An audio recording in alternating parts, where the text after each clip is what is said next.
सुंदरता का सही मतलब। ये कहानी ऐसी लड़की की है जो लोगों को काफ़ी जज करती थी और सिर्फ उन्हीं लोगों के आसपास रहना चाहती थी जो शारीरिक रूप से आकर्षक हो। उसके माता पिता ने उसे उसके जजमेंटल होने के लिए काफ़ी बार समझाया, सिखाया और कुछ बार उस पर चिल्लाए भी।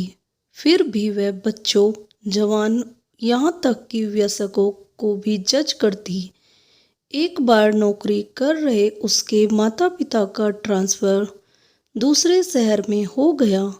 उन्होंने घर ढूंढना शुरू कर दिया। कुछ घर देखने के बाद माँ के मन में एक अद्भुत विचार आया। उन्होंने 2 घरों को फाइनलाइज किया और आखिरी निर्णय लेने के लिए अपनी बेटी को कहा।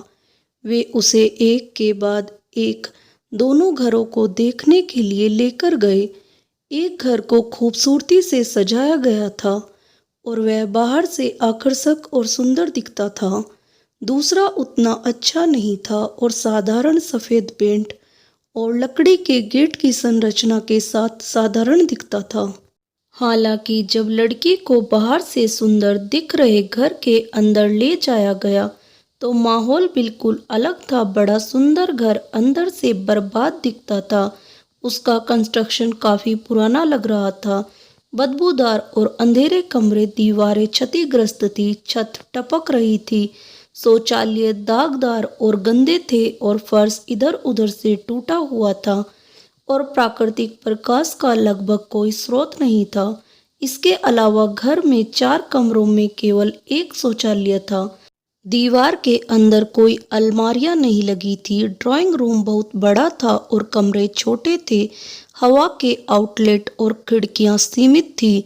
उस घर में लड़की तनावग्रस्त और डरी हुई महसूस कर रही थी। अब बारी थी दूसरे घर को अंदर से देखने की। जब उसे साधारण पुराने दिखने वाले घर के अंदर ले जाया गया तो उसने देखा कि उस घर को बड़े साफ सफाई से रखा गया था और अच्छी तरह से मेंटेन रखा गया था। अच्छी लकड़ी और फर्श, डिजाइनर मैट, पेंटिंग, फर्नीचर, खुशबू, साफ शौचालय, अच्छी बिजली और कांच के शोपीस के साथ कोई भी मंत्रमुग्ध हो जाए ऐसी घर की सुंदरता थी। घर में प्रत्येक कमरे के लिए संलग्न शौचालय थे। कमरे आनुपातिक आकार के थे और कई खिड़कियां होने के कारण क्लस्ट्रोफोबिक महसूस नहीं होता था। माँ ने पूछा, तो बेटा कौन सा घर अच्छा है, आप कौन सा चुनोगी? लड़की ने बिना एक सेकंड भी सोचे बाहर साधारण सा दिखने वाला घर चुन लिया। माँ ने कहा, यह तो हमने पहले ही चुन लिया था, लेकिन मैं तुम्हें उसी बात को समझाना चाहती थी जो हम तुम्हें बार बार बताने की कोशिश करते रहे हैं। इसलिए हम तुम्हें इन दोनों घर में ले गए। बाहर से आप या कोई भी उस दूसरे घर की प्रशंसा करेगा और इसे आसानी से अनदेखा कर देगा। हालांकि जब किसी को वास्तव में वर्षों तक घर में रहना पड़ता है तो वे अंदर जाते हैं, सब कुछ देखते हैं और बाहरी दिखावट अब ज़्यादा मायने नहीं रखती है। दरअसल तुमने भी अपने आराम को देखकर और अंदर की हकीकत जानने के बाद बेहतर दिखने वाले घर को ठुकरा दिया था, वह स्थान जहां तुम वर्षों तक रहोगी। इसी तरह हमारी इंद्रियां दुनिया के साथ बातचीत करती है। हम अच्छी दिखने वाली चीज़ों और लोगों से मंत्रमुग्ध महसूस करते हैं। वे हमारी इंद्रियों को आकर्षित करते हैं। हालांकि इंद्रियों की उत्तेजना हमारा जीवन नहीं है।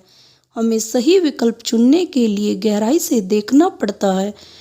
यदि हम सुंदरता के पीछे पड़ रहे हैं और दिखावे के आधार पर किसी का मूल्यांकन कर रहे हैं तो यह स्पष्ट रूप से हमारा गलत निर्णय है जो लंबे समय में हमारे लिए नुकसान का कारण बन सकता है। लोगों को आंकने से पहले उनकी गहराई को समझे, नहीं तो लंबे समय में आपको निराशा या पछतावा ही मिलेगा। इस सीख को जीवन भर याद रखें। दोस्तों, आपको ये कहानी अच्छी लगी तो कहानी को लाइक करें और मेरे चैनल को सब्सक्राइब करना ना भूलें। धन्यवाद। राधे राधे।